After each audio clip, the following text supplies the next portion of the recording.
Semangat pagi Bapak Ibu Guru Sahabat Belajar. Hari ini saya mau mendaftar program guru belajar yang diselenggarakan oleh Kemendikbud, program terbarunya. Sebelumnya saya minta Bapak Ibu Guru Sahabat like dulu video ini, subscribe bagi yang belum, kemudian tekan tanda lonceng untuk mengaktifkan pemberitahuan pada video saya yang selanjutnya. Nanti setelah menonton, silahkan Bapak Ibu Guru Sahabat Belajar share ke media sosial sehingga teman-teman guru yang lain bisa ikut menyimak video ini dan mendapatkan manfaatnya. Saya akan masuk ke portal layanan program GTK Kemendikbud dengan alamat gtk.belajar.kemdikbud.go.id. Kemudian di sini ada menu baru yaitu guru belajar. Untuk diklat GPK Guru Pembimbing Khusus ini sedang saya ikuti. Untuk videonya silahkan Bapak Ibu Guru Sahabat lihat pada link yang saya sertakan di atas. Kemudian untuk guru belajar ini program pembelajaran yang dirancang untuk membantu sebanyak mungkin GTK dalam melakukan pembelajaran jarak jauh. Kita lihat terlebih dahulu portalnya. Informasi apa saja yang tersedia di portalnya. Berikut adalah portal guru belajar seri masa pandemi COVID-19. Anda ingin mampu merancang dan melakukan pembelajaran jarak jauh? Ayo belajar bersama pada program guru belajar seri masa pandemi COVID-19. Sebelum mulai belajar, nanti kita akan masuk terlebih dahulu atau mendaftar. Nah, sebelumnya kita mau lihat programnya. Apa sih programnya? Apa itu program guru belajar seri masa pandemi COVID-19? Program pembelajaran yang dirancang untuk membantu sebanyak mungkin guru dan tenaga kependidikan dalam melakukan pembelajaran jarak jauh yang sesuai dengan kondisi khusus, seperti masa pandemi COVID-19, dengan tetap memberikan pembekalan dasar yang bermakna bagi siswa untuk melakukan merdeka belajar. Disediakan video, kita mau lihat dulu videonya. Ingin tahu bagaimana merancang pembelajaran jarak jauh? Ingin tahu bagaimana cara meringkas kurikulum pada kondisi khusus? Ingin tahu bagaimana cara melakukan asesmen diagnostik? Ingin tahu bagaimana memilih strategi dan media pembelajaran? Ayo belajar bersama di Guru Belajar seri masa pandemi COVID-19. Kunjungi laman gurubelajar.kemdikbud.go.id. Apa itu Guru Belajar seri masa pandemi COVID-19? Program pembelajaran yang dirancang untuk membantu sebanyak mungkin guru dan tenaga kependidikan dalam melakukan pembelajaran jarak jauh yang sesuai dengan kondisi khusus pada masa pandemi COVID-19 dengan tetap memberikan pembekalan dasar yang bermakna bagi siswa untuk melakukan merdeka belajar. Apa serunya? Belajar bersama di Guru Belajar seri masa pandemi COVID-19. 1. Lebih fleksibel. Anda bisa mengatur waktu belajar secara mandiri. 2. Lebih mudah. Anda bisa mempelajari konten yang telah diurai menjadi unit-unit belajar. 3. Lebih menantang. Anda bisa memilih tantangan yang sesuai dengan kemampuan Anda. 4. Lebih kolaboratif. Anda bisa belajar bersama dengan rekan guru yang lain. Apa saja tahapan guru belajar seri masa pandemi COVID-19? Tahap 0. Orientasi program. Peserta mempelajari latar belakang, tujuan umum, penyesuaian kebijakan, pengantar, dan struktur program guru belajar seri masa pandemi COVID-19. Tahap 1. BIMTEK. Peserta mempelajari konsep pembelajaran jarak jauh, kurikulum kondisi khusus, asesmen diagnosis, model pembelajaran jarak jauh, serta media, teknologi, dan sumber belajar. Tahap 2, Diklat. Peserta mendapatkan inspirasi untuk merancang, melakukan, dan merefleksikan pembelajaran jarak jauh. Tahap 3, peserta diundang menjadi bagian perubahan pendidikan dengan cara mengajak rekan guru yang lain mengikuti guru belajar seri masa pandemi COVID-19 melalui PKG, KKG, dan MGMP. Siapa yang bisa menjadi peserta program guru belajar seri masa pandemi COVID-19? Program istimewa ini dapat diikuti guru yang telah mempunyai akun SIM PKB. Apa yang didapatkan peserta program Guru Belajar seri masa pandemi COVID-19? 1. Pengalaman belajar yang seru sesuai kebutuhan pada masa pandemi COVID-19. 2. Pengalaman belajar bersama dengan rekan guru lain dari daerah yang sama maupun lintas daerah. 3. Kesempatan meningkatkan kemampuan merancang, melakukan, dan merefleksikan pembelajaran jarak jauh. 4. Mendapatkan sertifikat BIMTEK 32 JP, sertifikat Diklat 32 JP, dan piagam penghargaan. Pastikan Anda tidak terlewat menjadi bagian dari transformasi guru dan tenaga kependidikan Indonesia. Ayo belajar bersama di Guru Belajar seri masa pandemi COVID-19. Kunjungi laman gurubelajar.kemdikbud.go.id. Ajak rekan guru yang lain ya.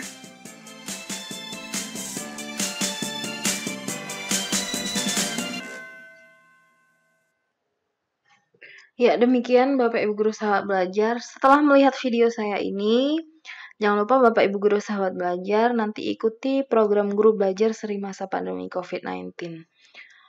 Selanjutnya, untuk tujuannya ada 4 di sini, meningkatkan kompetensi guru, terutama merancang pembelajaran jarak jauh, mengembangkan kemampuan mengelola pembelajaran jarak jauh, mengembangkan keterampilan guru dalam menggunakan teknologi, kemudian kemampuan guru dalam melakukan asesmen pembelajaran jarak jauh. Jadi berfokus pada pembelajaran jarak jauh karena ini seri masa pandemi COVID-19.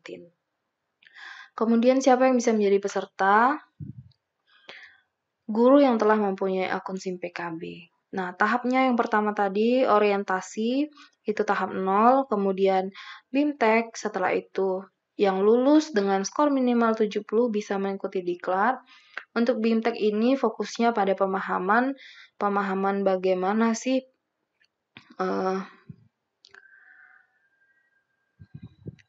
untuk BIMTEK ini fokusnya pada pemahaman tentang materi, kemudian diklat merancang pembelajaran, kemudian tahap 3 pengimbasan yaitu mengajak guru-guru lain, teman-teman Bapak Ibu Guru Sahabat Belajar untuk mengikuti program guru belajar yang diadakan oleh Kemdikbud.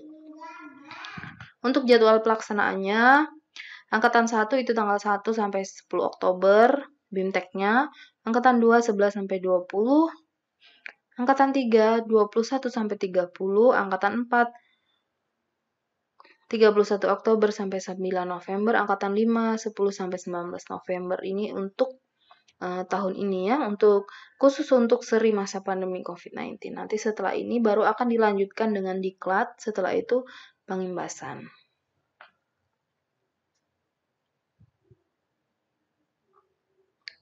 Ya, sekarang kita akan masuk ke pembelajarannya. Kita klik masuk di pojok kanan atas atau klik mulai belajar di sini.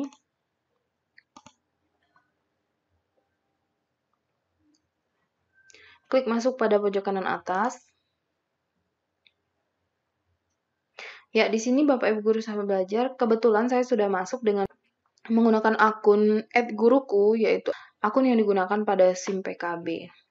Kemudian, karena saya sudah masuk, sudah login, jika Bapak Ibu Guru belum login terlebih dahulu menggunakan email @guruku.id atau email yang digunakan untuk login SIM PKB serta passwordnya. Kemudian setelah itu, Bapak Ibu Guru mendaftar, atau bisa dari sini ya, klik di sini di portal layanan program GTK Kemendikbud, gtk.belajar.kemdikbud.go.id, kemudian klik masuk di sini. Ya, sama saja Bapak Ibu Guru Sahabat Belajar ya. Sama. Setelah klik masuk, ini kebetulan saya sudah mendaftar. Nah, Bapak Ibu Guru nanti tinggal mendaftar. Sama seperti di sini. Untuk mendaftarnya nanti Bapak Ibu Guru disuruh mendaftar memilih untuk jadwalnya. Untuk tahap 1 ini jadwalnya ada berbagai macam. Nah, di sini saya sudah mendaftar tahap 1 untuk angkatan yang kedua. Kita mau coba ubah jadwal ya, supaya Bapak Ibu Guru bisa melihat. Nah, jadi pilihan waktu atau jadwal pelaksanaan BIMTEK-nya di sini ada 3. Atau kita lihat di menu jadwal ya. Ya, untuk tahap 1 itu 1 sampai 10 Oktober, tahap 1 angkatan 1 sampai 10 Oktober, 11 sampai 20 angkatan 2. Kebetulan saya sedang mengikuti BIMTEK Guru Pembimbing Khusus itu sampai tanggal 3 Oktober, jadi saya tidak bisa mendaftar pada angkatan 1 karena sampai tanggal 3 Oktober saya masih mengikuti dan harus menyelesaikan BIMTEK Guru Pembimbing Khusus atau GPK. Maka itu saya mendaftar pada angkatan yang kedua ini ya. Tahap 1 BIMTEK Pembelajaran GTK di masa pandemi COVID-19 untuk angkatan yang kedua ini pada tanggal 11 sampai 20 Oktober. Kemudian, sebelum mengikuti BIMTEK ini yang dimulai pada tanggal 11 bulan 10, syaratnya adalah harus menyelesaikan masa orientasi program pembelajaran terlebih dahulu. Untuk masa orientasinya kita klik mulai. Ini adalah masa orientasi guru belajar dari masa pandemi COVID-19. Nah, di sini sudah bisa, sebelum ini saya buka belum bisa, nah sekarang sudah bisa, sudah terbuka. Kita akan lihat, selamat datang, selamat bergabung pada program guru belajar seri masa pandemi COVID-19. Program ini diselenggarakan untuk menyelesaikan persoalan dan mencapai tujuan sebagaimana ditampilkan pada infografis berikut ini. Persoalan dihadapi guru untuk melakukan PJJ atau pembelajaran jarak jauh selama masa pandemi COVID. Kebutuhan yang dituju, kesulitan merancang PJJ, kemudian mengelola PJJ yang melibatkan murid, kesulitan melakukan asesmen, kesulitan menggunakan teknologi. Kemudian tujuan umumnya ada 1-4. 1. Peningkatan kemampuan guru. 1-4 ini intinya peningkatan kemampuan guru dalam hal merancang pembelajaran, mengelola, menggunakan teknologi, dan melakukan asesmen selama melakukan kegiatan pembelajaran jarak jauh.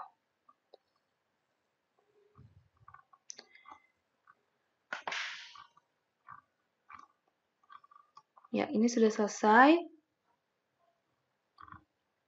Kemudian, untuk course kontennya di sini ada 3. Yang pertama, penyesuaian kebijakan. Ada 6 topik, pengantar guru belajar seri masa pandemi COVID-19, struktur guru belajar seri masa pandemi COVID-19. Saya akan lihat bagian yang pertama, penyesuaian kebijakan pembelajaran masa pandemi COVID-19.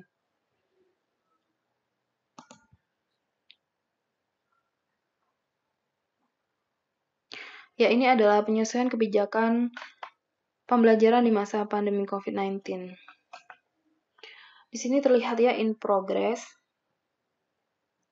Kemudian, bagaimana penyesuaiannya? Saksikan dan pelajari pidato tanya jawab dengan Mas Menteri Nadiem Makarim pada 6 video berikut. Bila telah selesai menyaksikan, tulis di kolom komentar apa poin penting dari setiap video tersebut. Nah, Bapak Ibu Guru, saya harus melihat video ini satu persatu, kemudian menuliskan poin pentingnya pada setiap video.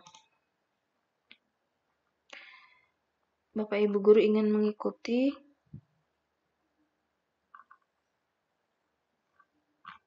Di sini sudah ada ya. Poin pentingnya sudah banyak yang menuliskan. Oke, saya akan coba lihat. Kita lihat video yang pertama. Open link in YouTube saja ya.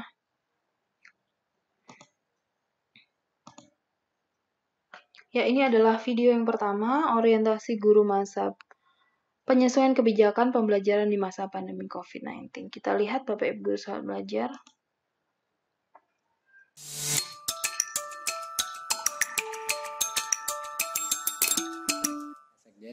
Assalamualaikum warahmatullahi wabarakatuh.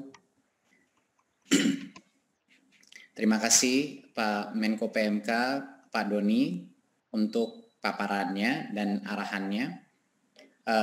Izinkan saya mendetailkan kebijakan penambahan beberapa hal mengenai penambahan pembukaan sekolah tatap muka di zona kuning dan juga kurikulum darurat untuk masa PJJ ini. Terima kasih, izin dipaparkan. Ya, berikut. Ya, seperti yang kita tahu, situasi di masa PJJ ini sangat sulit. Begitu banyak tantangan yang dihadapi. Kita banyak sekali guru yang kesulitan mengelola PJJ dan banyak yang juga terbeban dengan harus melakukan penuntasan kurikulum. Pembelajaran waktu juga pun sulit sekali bagi guru-guru memenuhi beban jam mengajar. Dan komunikasi dengan orang tua dengan berbagai macam alasan itu menjadi tantangan yang sangat berat bagi guru-guru kita. Orang tua pun tidak mudah mengikuti dan mendampingi anak belajar. Banyak yang punya pekerjaan lainnya, banyak juga yang masih harus beradaptasi terhadap anak-anaknya melakukan pembelajaran di rumah. Dan untuk memotivasi anak itu juga banyak yang mengalami kesulitan dan juga memahami pembelajaran dan kurikulum yang bisa dibilang bagi orang tua yang mungkin belum pernah melihat lumayan rumit. Dan bagi siswa, banyak sekali siswa mengalami kesulitan konsentrasi dan merasa berat sekali beban karena banyak sekali penugasan dari guru guna untuk menuntaskan seluruh kurikulumnya dan juga peningkatan rasa stres dan jenuh. Ya. Selama ini kami telah melakukan beberapa hal hanya untuk mengingatkan program guru berbagi kita, berbagai macam BIMTEK untuk pembelajaran jarak jauh, webinar, dan penyediaan kuota gratis dan terutama relaksasi BOS dan BOP bisa digunakan untuk kuota siswa, bisa juga digunakan untuk peralatan TIK dan juga peralatan persiapan untuk pembelajaran tatap muka. Tentunya kami juga merespon banyak sekali kritik mengenai berbagai macam daerah yang tidak punya akses ke internet. Berarti kami meluncurkan belajar dari rumah di TVRI, dari radio juga di RRI, dan tentunya mengoptimalkan rumah belajar platform pendidikan online Kemendikbud beserta dengan berbagai macam mitra-mitra lainnya. Berikut. Satu poin yang sangat penting untuk dimengerti bahwa dari semua riset yang telah dilakukan di situasi-situasi bencana lainnya, di mana sekolah itu tidak bisa melakukan pembelajaran tatap muka, bahwa efek daripada melakukan pembelajaran jarak jauh secara berkepanjangan itu bagi siswa adalah efek yang bisa sangat negatif dan permanen. Ada 3 dampak utama. Satu adalah ancaman putus sekolah. Ada berbagai macam anak yang akhirnya terpaksa bekerja dan karena memang kondisi sekolah PJJ tidak optimal dengan koneksi dan internet, akhirnya mereka putus sekolah. Dan juga kemungkinan beberapa persepsi orang tua juga berubah mengenai peran sekolah dalam proses pembelajaran yang tidak optimal, sehingga ancaman putus sekolah ini sesuatu yang real dan bisa berdampak seumur hidup bagi anak-anak kita. Kedua adalah penurunan capaian pelajar. Kita sudah tahu bahwa PJJ itu tidak optimal dari sisi pencapaian pelajar. Dan kesenjangan kualitas antara yang punya akses ke teknologi dan yang tidak itu menjadi semakin besar. Dan kita beresiko mempunyai generasi dengan learning loss generation, di mana akan ada dampak permanen terhadap generasi kita, terutama bagi yang lebih muda, jenjang-jenjang lebih muda. Dan tentunya banyak sekali keluar riset mengenai peningkatan kekerasan pada anak dan resiko psikososial, ya, dengan stres di dalam rumah, tidak bisa keluar, tidak bertemu temannya, dan lain-lain. Jadi dampak psikologis, dampak masa depan anak-anak kita untuk untuk melakukan PJJ secara berkepanjangan ini real. Berikut. Itulah alasannya kenapa kita harus punya 2 prinsip kebijakan pendidikan di masa pandemi COVID-19, di mana 4 kementerian ini sepakat bahwa ada prinsip kesehatan dan keselamatan yang harus kita prioritaskan senantiasa. Tapi juga ada prinsip kedua, yaitu apa yang terbaik untuk anak-anak kita dan masa depan generasi penerus bangsa kita juga harus menjadi pertimbangan. Karena efek daripada bagi yang tidak bisa melakukan pembelajaran sangat negatif dan sangat permanen bagi anak-anak generasi kita. Jadinya tidak boleh kebijakan pemerintah itu unidimensional, hanya satu dimensi saja, tapi juga harus mementingkan apa yang terbaik untuk masa depan anak kita juga. Berikut. Untuk mengantisipasi semua konsekuensi negatif ini, kami beserta 3 kementerian lainnya mengimplementasikan perluasan. Yang pertama adalah ada 2 hal. Pertama adalah perluasan pembelajaran tatap muka untuk yang zona kuning. Dan yang kedua adalah meluncurkan kurikulum darurat untuk memberikan fleksibilitas bagi semua peserta didik dan guru, penyederhanaan dan bantuan spesifik untuk bisa mengerjakan dan mengoptimalkan PJJ.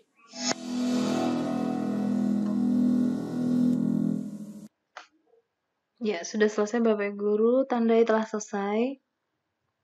Kita klik untuk menandai telah selesai. Kemudian lanjut ke video kedua, penyesuaian kebijakan pembelajaran di masa pandemi COVID-19. Silahkan disimak.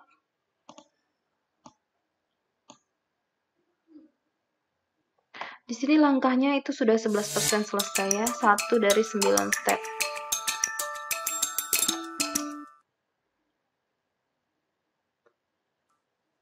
Mari kita masuk sekarang kepada perluasan pembelajaran tatap muka untuk zona kuning. Yang tadinya hanya zona hijau, sekarang ke zona kuning.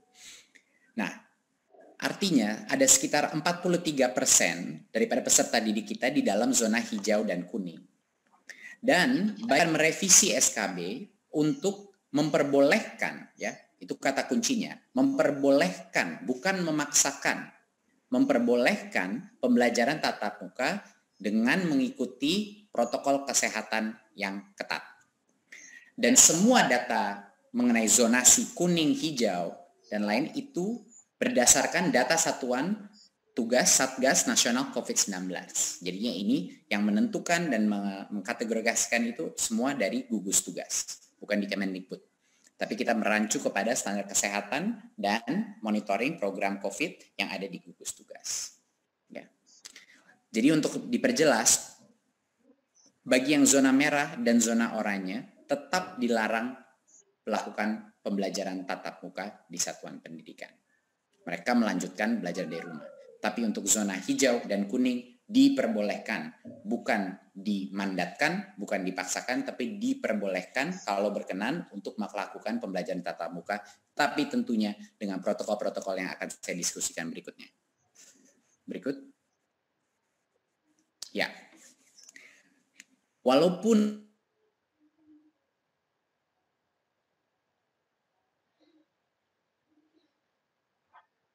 di zona baik PEP dan persetujuan kepala sekolah dan komite sekolah. Jadinya mohon dipahami sekali lagi bahwa dengan adanya SKB revisi ini, bagi yang zona kuning dan hijau itu diperbolehkan, tetapi walaupun diperbolehkan, kalau Pemdanya dan kepala dinasnya atau kepala kanwilnya merasa belum siap, mereka tidak harus mulai pembelajaran tatap muka. Dan kalaupun Pemdanya atau kepala dinasnya menentukan mereka siap untuk melakukan pembelajaran tatap muka, masing-masing kepala sekolah dan komite sekolah boleh memutuskan bahwa di sekolah tersebut mereka belum siap melakukan pembelajaran tatap muka. Dan satu level lagi, bahkan kalau sekolahnya pun mulai melakukan pembelajaran tatap muka, kalau orang tua murid tidak memperkenankan anaknya untuk pergi ke sekolah karena masih tidak nyaman dengan resiko COVID, itu adalah prerogatif dan haknya orang tua. Ya, jadi ini yang harus dipertekankan. Walaupun diperbolehkan di zona hijau dan kuning untuk membuka pembelajaran tatap muka, tetapi bukan artinya harus. Ya, kita masih mementingkan otonomi dan prerogatif terhadap setiap pemerintah daerah, setiap kepala sekolah dan komite sekolah, dan setiap orang tua di Indonesia. Ya, harus dengan persetujuan semua. Berikut. Untuk zona hijau dan zona kuning, pembelajaran tatap muka bisa dilakukan untuk tahap SMA, SMK, SMP, dan SD. Untuk PAUD, hanya bisa dilakukan 2 bulan setelah mulainya implementasi tatap muka tersebut. Jadi kami memilih untuk menunda PAUD karena protokol kesehatan di level PAUD resikonya lebih sulit untuk melaksanakan protokol kesehatan dengan anak umur TK. Berarti untuk yang SD dan SMP dan SMA diperbolehkan kalau kepala sekolahnya tentu menginginkan dan kepala dinasnya sudah siap, boleh melakukan tatap muka. Tapi PAUD tidak dulu, kita tunda dulu 2 bulan untuk memonitor, baru PAUD boleh memulai. Berikut. Untuk madrasah dan sekolah berasrama di zona hijau dan kuning, pembukaan dilakukan secara bertahap. Kita lebih hati-hati dengan madrasah dan sekolah berasrama.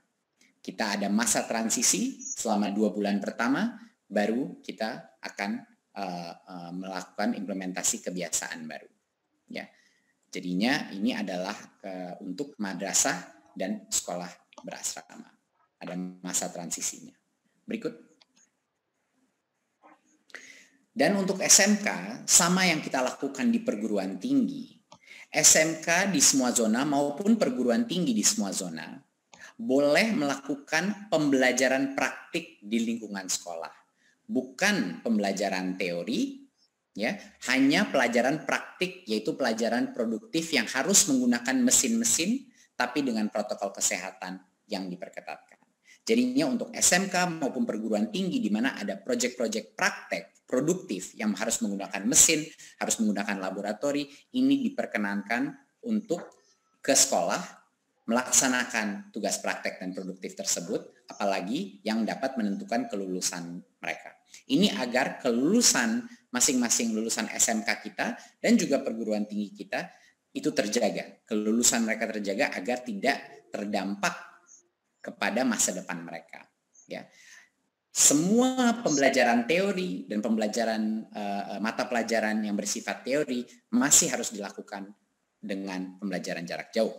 Ini hanya untuk praktek-praktek produktif, mata pelajaran produktif yang membutuhkan penggunaan mesin dengan protokol kesehatan yang ketat.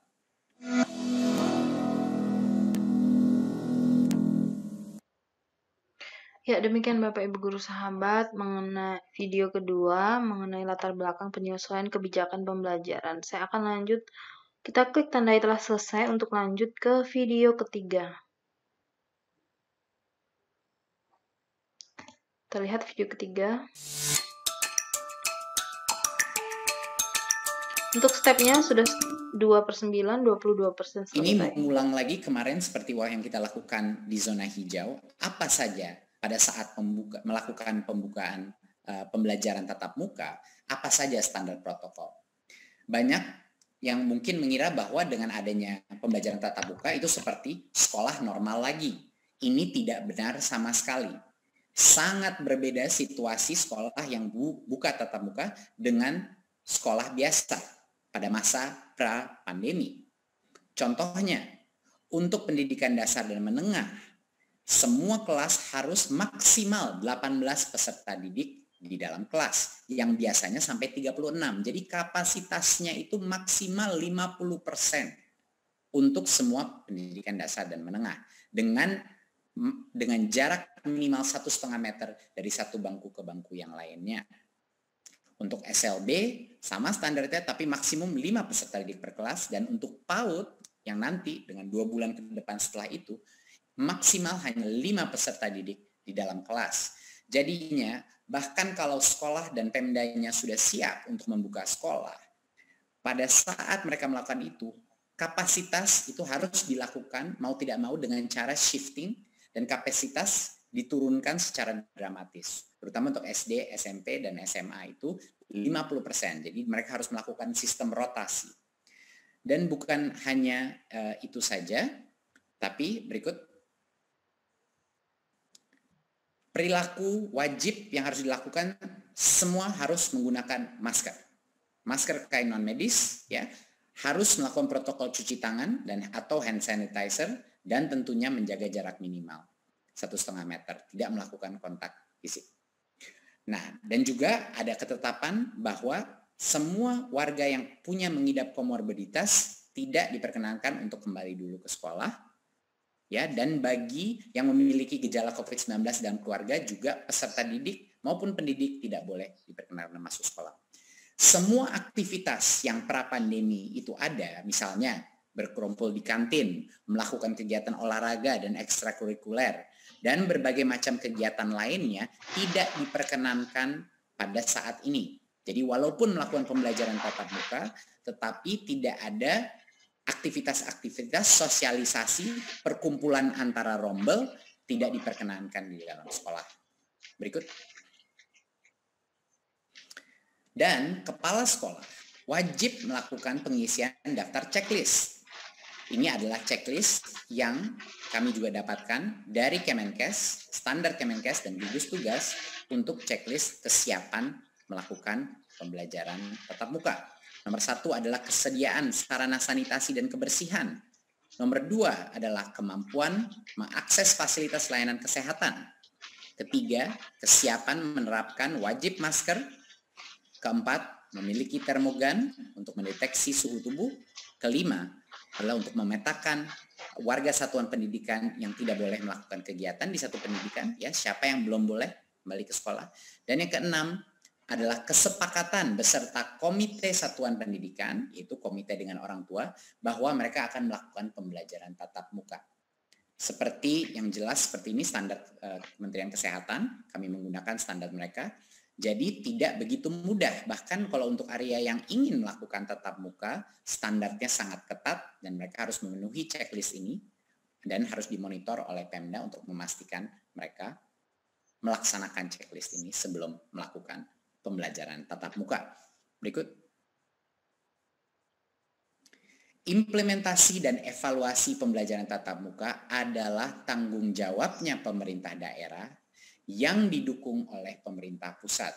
Ini sangat penting bahwa semua elemen dinas pendidikan, kesehatan, beserta dengan kepala satuan pendidikan, para kepala sekolah, agar terus berkoordinasi dengan satuan tugas percepatan, dengan Satgas COVID-19 untuk memantau tingkat resiko COVID-19 daerah.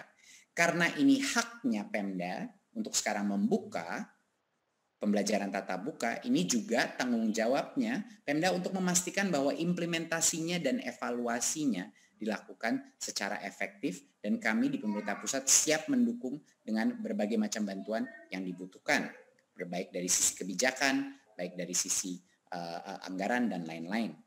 Ya, tapi harap dimengerti bahwa hak mau buka tatap muka sekolah apa tidak itu ada di Pemda, ada di kepala sekolah, dan bahkan untuk masing-masing peserta didik ada juga di masing-masing orang tua. Itu adalah hak mereka untuk menolak berpartisipasi di dalam pembelajaran tatap muka. Dan jangan dilupakan bahwa kalau indikasi zonanya berubah, misalnya ke oranye ataupun merah, satuan pendidikan wajib ditutup kembali. Ya. Kalau zonanya berubah statusnya, satuan pendidikan wajib ditutup kembali. Ya, kita tandai selesai, kemudian kita lanjutkan ke video keempat.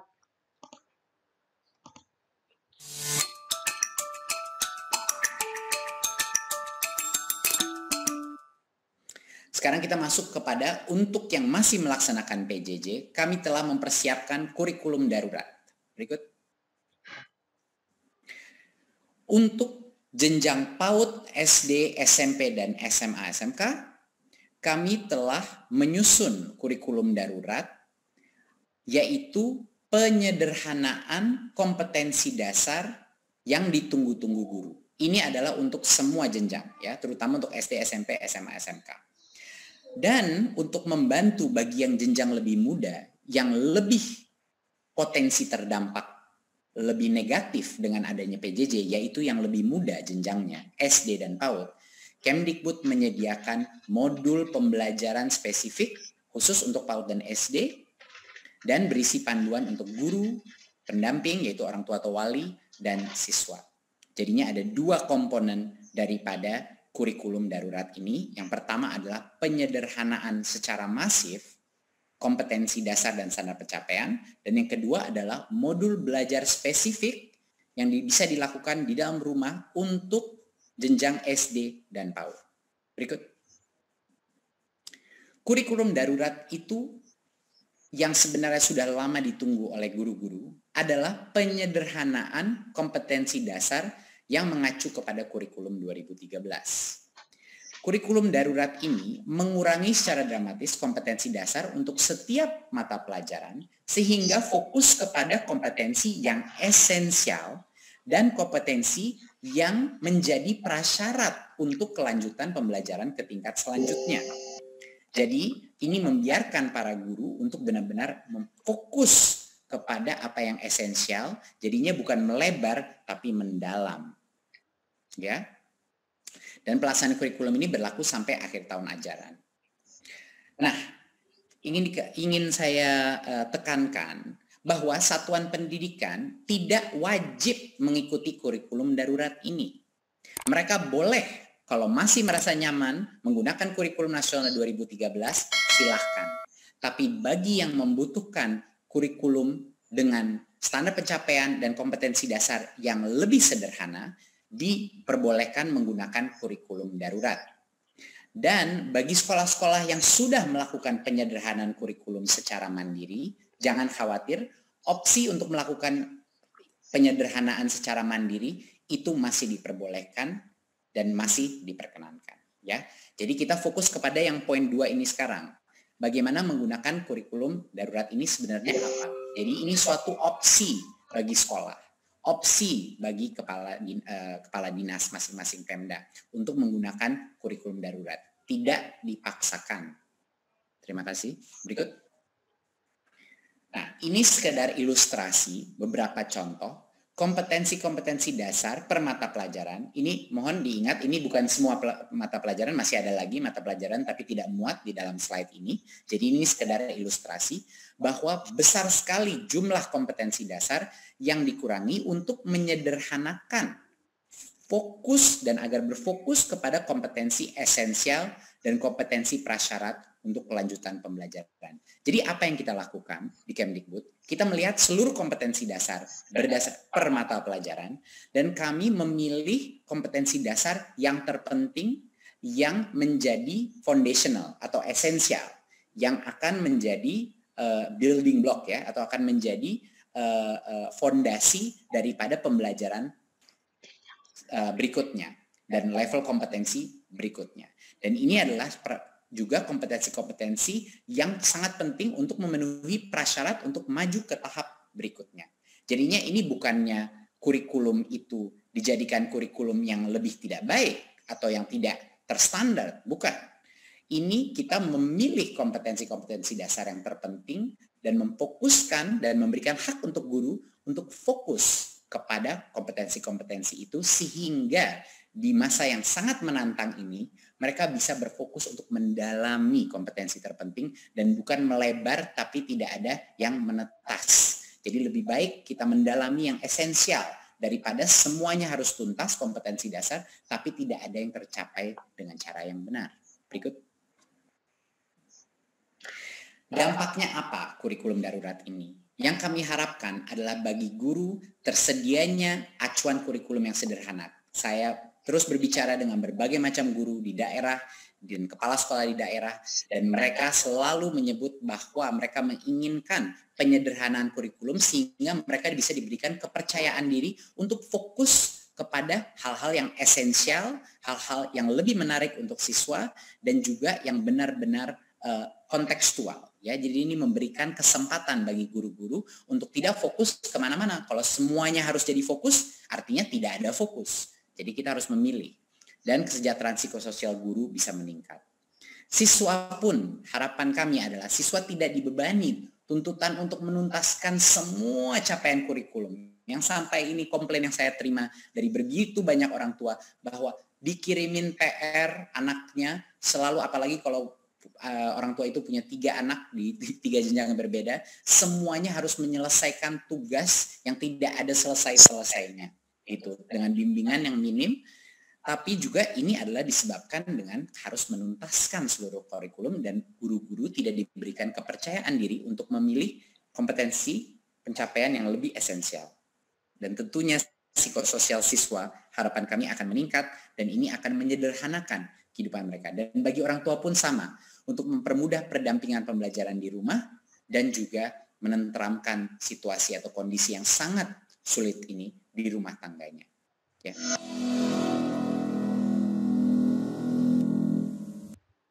Ya, kita tandai selesai Bapak Ibu Guru Sahabat Belajar. Kita lanjut ke video kelima.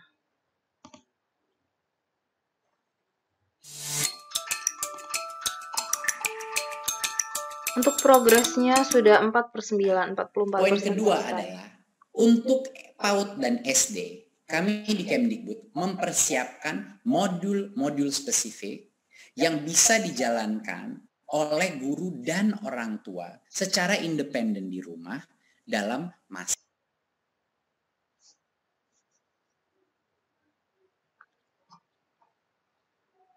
kondisi PJJ ini.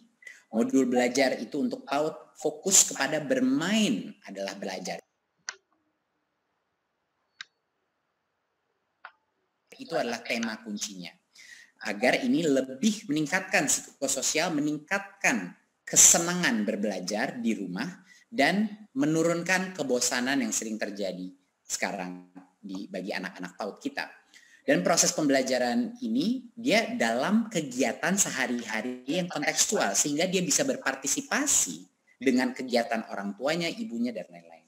Dan untuk SD, modul ini berorientasi kepada kompetensi esensial yaitu literasi dan numerasi, pendidikan karakter, dan kecakapan hidup. Ya, ini menjadi area fokusnya yang dilakukan. Dan kompetensi dasar mencakup berbagai macam mata pelajaran. Berikut, apa yang beda mengenai modul-modul ini dari modul yang sebelumnya?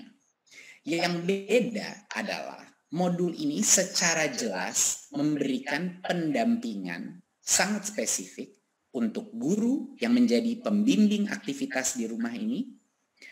Dan lebih penting lagi adalah modul pendamping orang tua. Ini memberikan instruksi jelas bagaimana orang tua bisa melakukan berbagai macam aktivitas ini secara detail dengan anaknya. Dan bagaimana caranya berinteraksi dengan guru dan lain-lain. Dan untuk siswa diberikan penjelasan dengan cara yang sangat mudah, aktivitas apa saja yang bisa dilakukan siswa di dalam konteks rumahnya. Jadinya yang beda adalah ini konteksnya aktivitas yang bisa dilakukan di rumah. Dengan yang kedua adalah pendampingan orang tua, jelas dan spesifik apa perannya orang tua dan apa yang harus dilakukan orang tua. Dan juga interaksi bagi guru menjadi sangat mudah. Jadi untuk berbagai macam guru SD yang telah memilih untuk melakukan kurikulum darurat, jika mereka mengikuti modul-modul yang sudah disiapkan ini, itu mereka bisa dengan percaya diri, bisa membilang bahwa mereka telah memenuhi semua kebutuhan regulasi di masa kurikulum kita. Jadinya mereka diberikan kepastian kalau mengikuti dengan modul-modul ini, guru-guru itu melakukan hal yang benar dan legal dari sisi compliance, dari sisi regulasi dan administrasi. Berikut. Inilah satu contoh jadwal pembelajaran untuk siswa kelas 5, di mana kita secara spesifik kalau mengikuti kurikulum darurat ini bisa melakukan berbagai macam aktivitas dari Senin sampai dengan Jumat, cerita-cerita membaca, mengikuti alur cerita, melakukan berbagai macam materi yang dilakukan dengan ibunya, dengan ayahnya, dan maupun juga dengan kakak adiknya. Dan semua ini berfokus kepada berbagai macam literasi, tapi dengan mata pelajaran yang berbeda-beda, tematik. Dan tema-temanya setiap minggu dilakukan dengan satu tema yang unified atau tema yang bersatu, sehingga topik bacaannya dan topik aktivitasnya menyambung. Tentunya numerasi juga kita kembali kepada konsep-konsep numerasi yang fundamental, konsep yang esensial yang menjadi fondasi untuk pembelajaran jenjang berikutnya. Berikut. Tentunya kami juga menyiapkan paket asesmen bagi para guru-guru yang menjalankan kurikulum darurat tersebut. Kenapa penting asesmen? Karena guru-guru harus mengetahui di mana level anak-anak mereka pada saat ini, seberapa jauh ketertinggalan mereka di dalam standar pencapaian, dan dari situlah guru-guru bisa melakukan segmentasi dan bisa memberikan bantuan khusus, bantuan dan waktu yang khusus untuk para orang tua dan murid yang lebih membutuhkan. Jadinya ini paketnya beserta dengan asesmen literasi dan numerasi untuk menjadikan bimbingan bagi guru untuk mulai di level mana modulnya dan juga siapa siswa yang paling membutuhkan bantuan dia.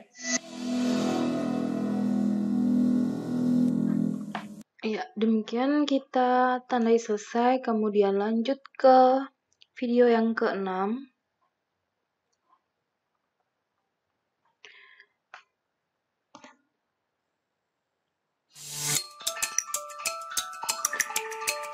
Sambil menyimak video ke-1 sampai ke-6 ini, Bapak Ibu Guru tidak lupa menuliskan atau mencatat inti-inti dari setiap video yang kemudian nanti akan diisikan di kolom komentar pada halaman ini ya.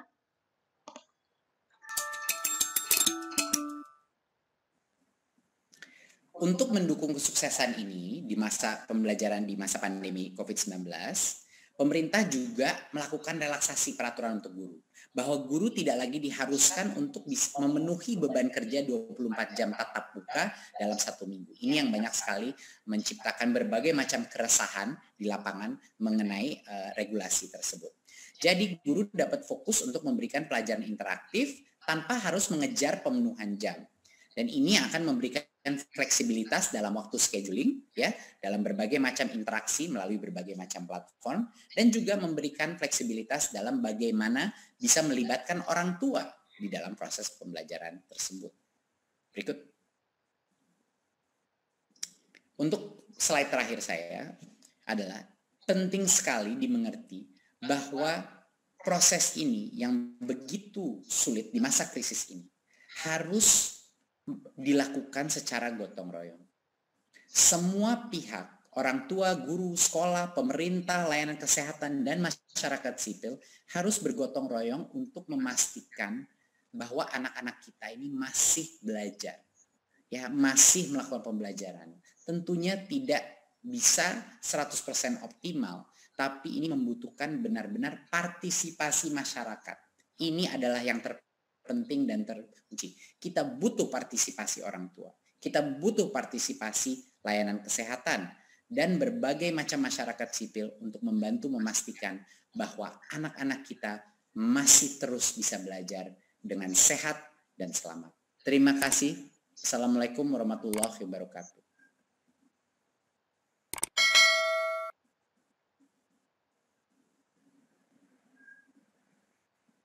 Waalaikumsalam warahmatullahi wabarakatuh.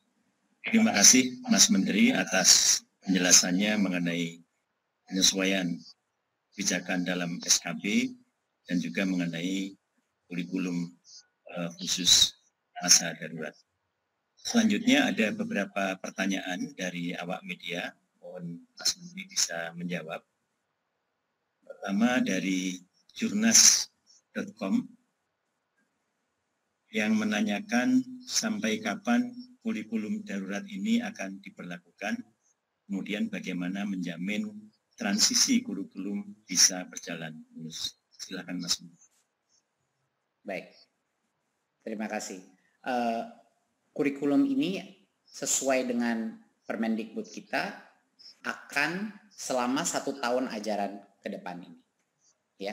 Dan kami akan senantiasa melakukan monitoring dan evaluasi untuk melihat apa yang bisa kita mungkin sempurnakan secara bertahap di kurikulum ini. Jadinya kesinambungan sebenarnya tidak ada perubahan. Nah, ini mohon dipahami. Ini adalah sebenarnya kurikulum 2013. Tidak ada perubahan kurikulumnya, tapi ada penyederhanaan. Ada perampingan dari kompetensi dasar yang tadinya banyak sekali menjadi jauh lebih ramping dan fokus kepada yang esensial. Jadinya inilah untuk menjawab pertanyaan mengenai kesinambungan.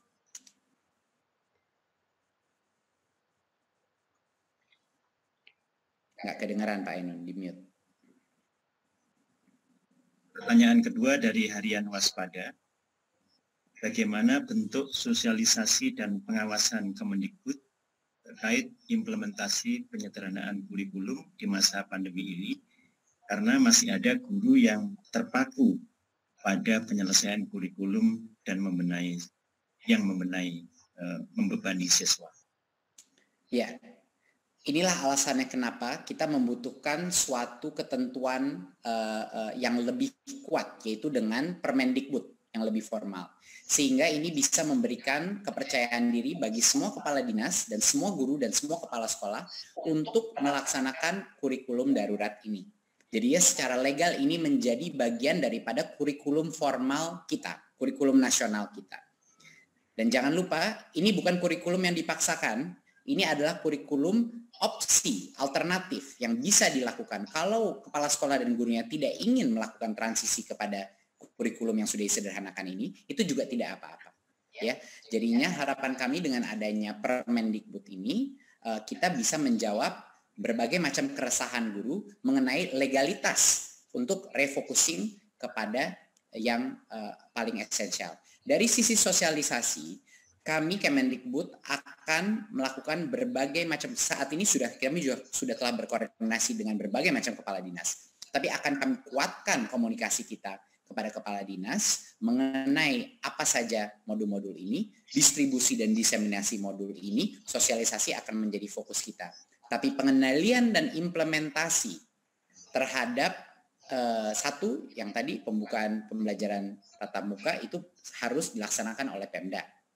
Dan untuk yang pelaksanaan kurikulum darurat ini, kami di Kemdikbud siap dan berkomit menjadi pembantu kepala dinas untuk menafsirkan dan menurunkan berbagai macam penjelasan mengenai cara penggunaannya. Selanjutnya masih ada satu pertanyaan lagi dari Sinar Harapan Net, yaitu mengenai dana BOS. Ada keluhan sekolah bahwa relaksasi dana BOS tidak mencukupi. Apa solusinya? Silakan Mas. Iya, kami juga banyak mendengar ada berbagai macam isu dengan ini. Tapi yang menurut saya banyak sekali juga masyarakat dan orang tua tidak mengetahui bahwa sebenarnya dana BOS itu bisa digunakan untuk bayar pulsanya murid-murid. Artinya pulsanya yang digunakan untuk murid, untuk orang tua itu bisa digunakan untuk itu, bisa digunakan untuk membeli peralatan TIK, dan bisa juga dipergunakan untuk berbagai macam protokol kesehatan. Ini harus ditekankan agar semua komite sekolah mengerti dan saya meminta agar semua kepala sekolah juga menjelaskan bahwa diperbolehkan sesuai dengan diskresi kepala sekolah digunakan dana BOS untuk kuota dan untuk persiapan kesehatan dan juga untuk berbagai macam peralatan TIK untuk melaksanakan PJJ. Dan itu terus akan kami dorong sosialisasi kepada kepala dinas bahwa ini adalah 100% diperbolehkan seperti sudah yang kita keluarkan di surat edaran kita.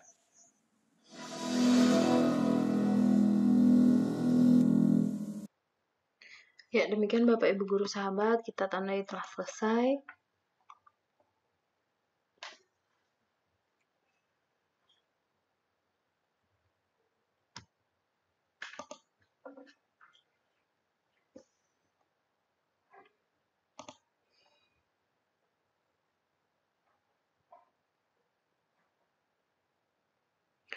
Kemudian kita diarahkan ke pemberian tanggapan.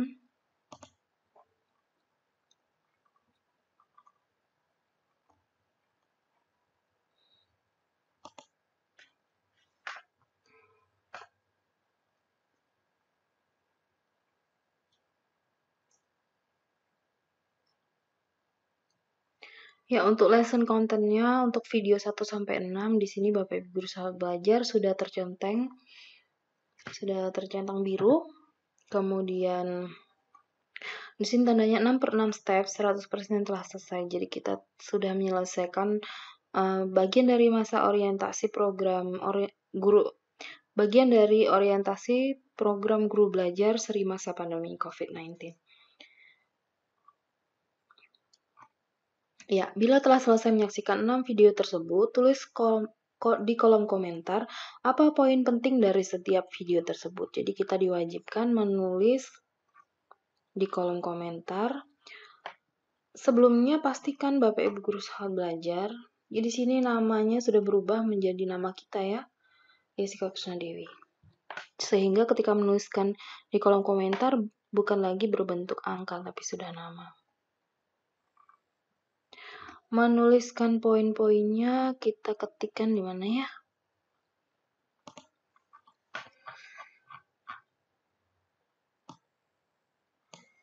Oh, di sini. Leave a comment. Kita klik di sini, ketikkan di sini. Yang akan saya ketikkan agak lumayan banyak, Bapak Ibu Guru Sahabat Belajar. Poin-poin dari video 1 sampai ke 6 ya. Kita coba lihat dari sini. Kita copy kemudian kita edit saja supaya agak cepat.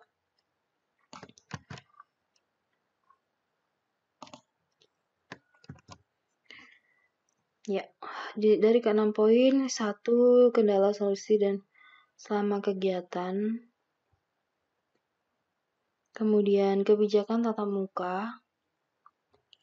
Ya, sama tatap muka pada zona hijau dan kuning. Agak beda sedikit sih, saya edit saja. Nomor 1 adalah ketidakoptimalan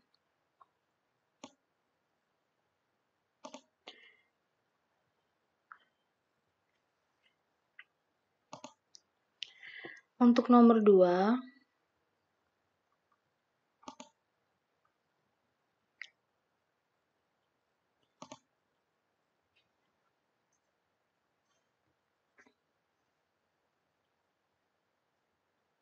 kebijakan tatap muka pada daerah hijau dan kuning. Kita hapus saja. Kemudian yang ketiga, kebiasaan baru. Ya, tatap muka dengan memperhatikan protokol kesehatan. Kemudian untuk yang keempat, anjuran untuk melaksanakan kurikulum darurat sebagai PJJ ya. Sama, saya sudah mengisi di sini kurikulum darurat bagi penyelenggara PJJ. Sama ya kurang lebih. Kemudian yang keenam, disediakan modul. Ya, manfaat dari pengadaan modul. Ya sama. Kemudian yang keenam, relaksasi peraturan untuk guru. Pentingnya kerjasama semua pihak untuk memastikan anak-anak tetap belajar dengan sehat dan selamat.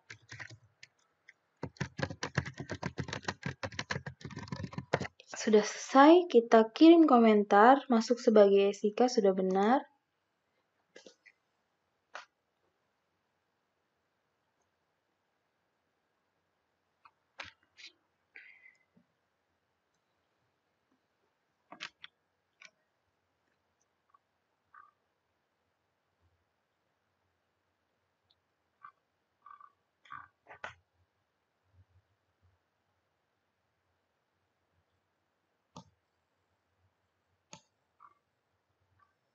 Ya, di sini ya, your response is waiting for approval.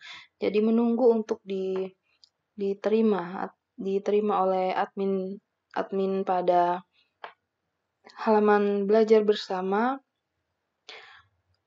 di gurubelajar.simpkb.id. Seperti ini Bapak Ibu Guru. Setelah itu kita akan tandai selesai. Masih panjang. Kita tandai selesai.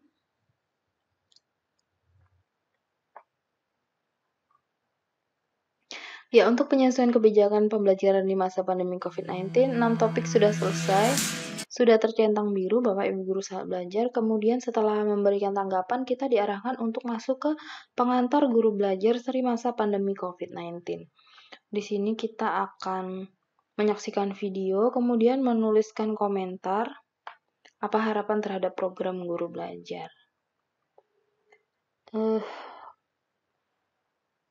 menit kita lanjutkan saja ya, biar selesai masa orientasinya.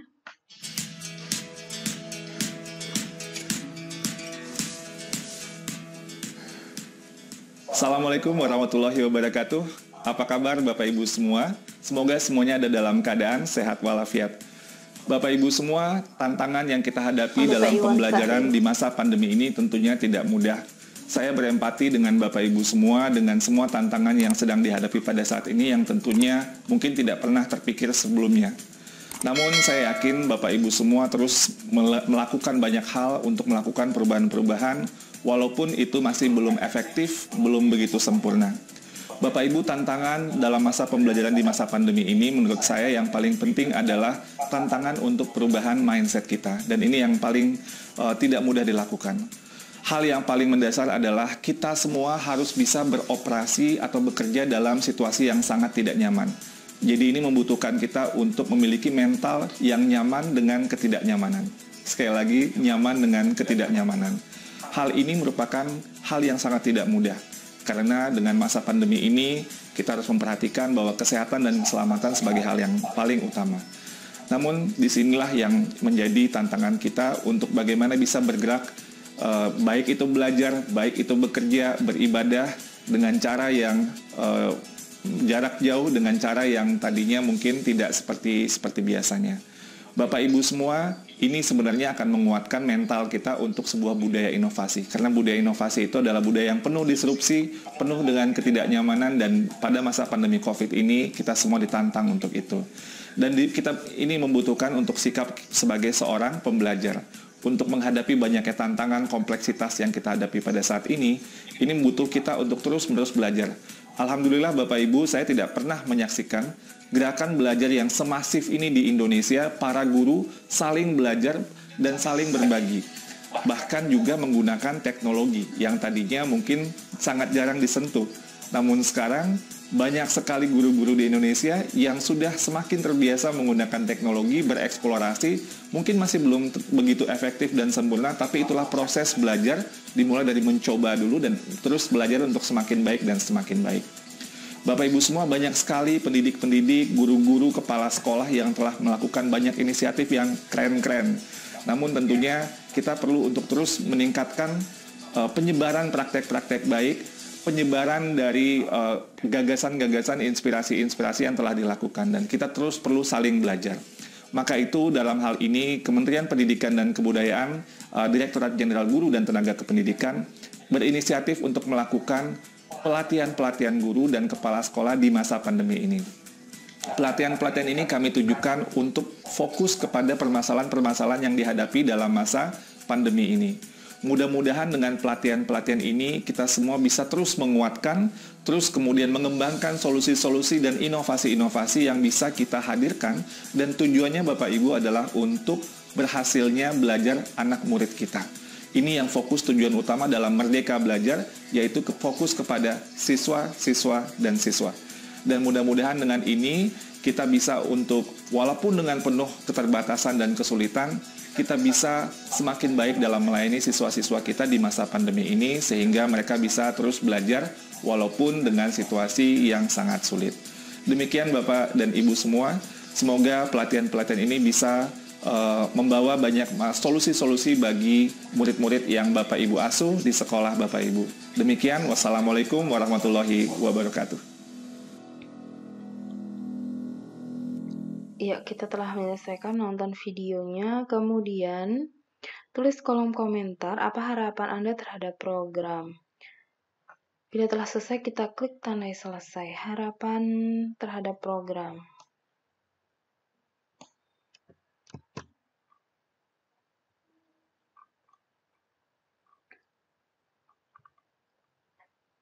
Kita tulis di paling bawah ya.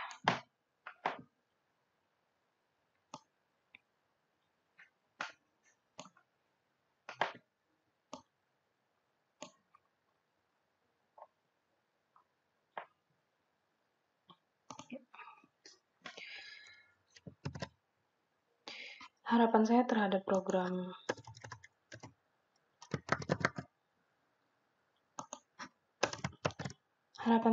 program Guru Belajar semasa pandemi dapat menjadi solusi bagi guru dalam mengoptimalkan PJJ selama masa pandemi COVID-19, sehingga siswa tetap dapat merasakan pembelajaran bermakna. Ya.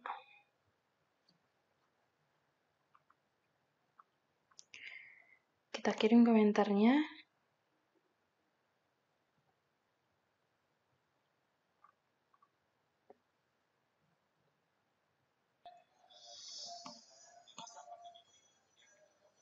Ya ini ya. Dengan Bapak Ibu semua dengan semua tantangan pada saat ini yang Ya ini harapan yang tadi saya katakan sudah masuk di sini. Kita sedang menunggu responnya ini untuk diterima.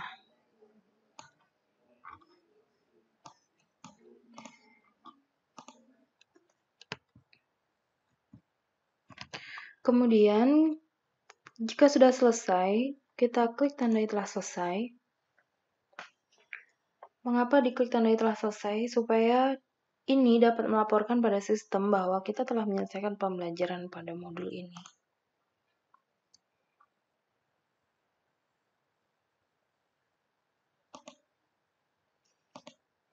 Ya, setelah pengantar guru belajar seri masa pandemi COVID-19 tercentang biru, Bapak Ibu guru sahabat belajar, kita diarahkan ke course yang selanjutnya, struktur guru belajar seri masa pandemi COVID-19. Ini adalah menu terakhir yang akan kita lihat. Bukan berupa video, tetapi berupa materi. Yang pertama adalah program guru belajar, PGB ya, kita singkat begitu. Seri masa pandemi COVID-19 ada 4 tahap. Yang pertama adalah orientasi program. Orientasi program ini yang sedang Bapak Ibu guru simak sekarang adalah ini adalah kegiatan orientasi program guru belajar seri masa pandemi COVID-19. Di sini ada tujuannya, mengajak guru mengikuti program guru belajar, kemudian menjelaskan tujuan, manfaat, dan alur program guru belajar. Kemudian setelah ini, kita akan mengikuti BIMTEK Kita akan mengikuti tahap 1 yaitu BIMTEK, yang tujuannya memperkenalkan tujuan dan panduan program asinkron. Kemudian melakukan asesmen pra-asinkron, mempelajari kompetensi pedagogi untuk melaksanakan PJJ asinkron, melakukan asesmen pasca asinkron. Melakukan asesmen pasca asinkron. Setelah itu, nanti setelah BIMTEK selesai, kita akan melanjutkan ke tahap 2 diklat, kemudian tahap 3 pengimbasan. Ini untuk penjelasannya, Bapak Ibu guru nanti bisa lihat pada laman gurubelajar.simpkb.id.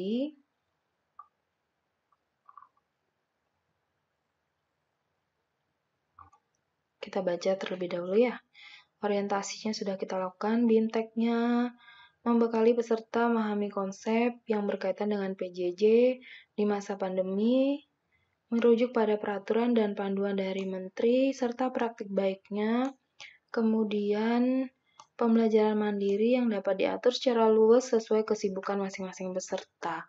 Kalau menyelesaikan tahap 1, BIMTEK akan mendapatkan sertifikat BIMTEK dengan nilai 32 jam, yang tentunya bisa dipakai untuk mengajukan kenaikan pangkat. Kemudian untuk diklatnya, nanti akan pelajari merancang dan menerapkan serta merefleksikan praktek pembelajaran jarak jauh.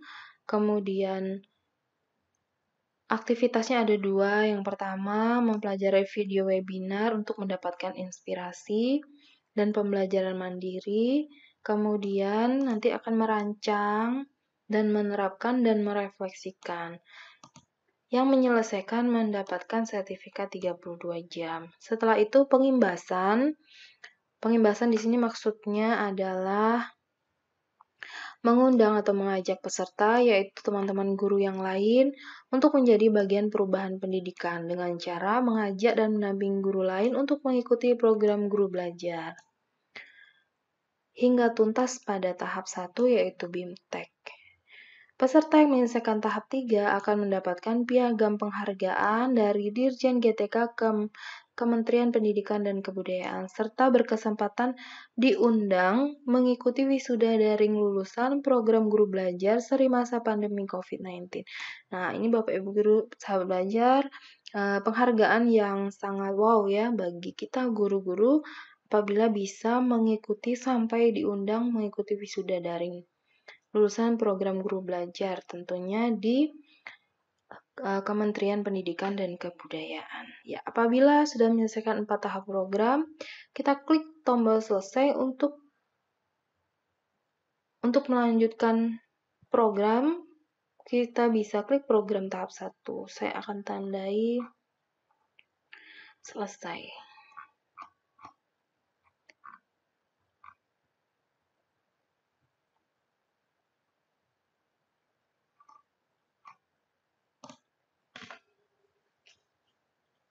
Ya, sudah selesai untuk orientasi guru belajar.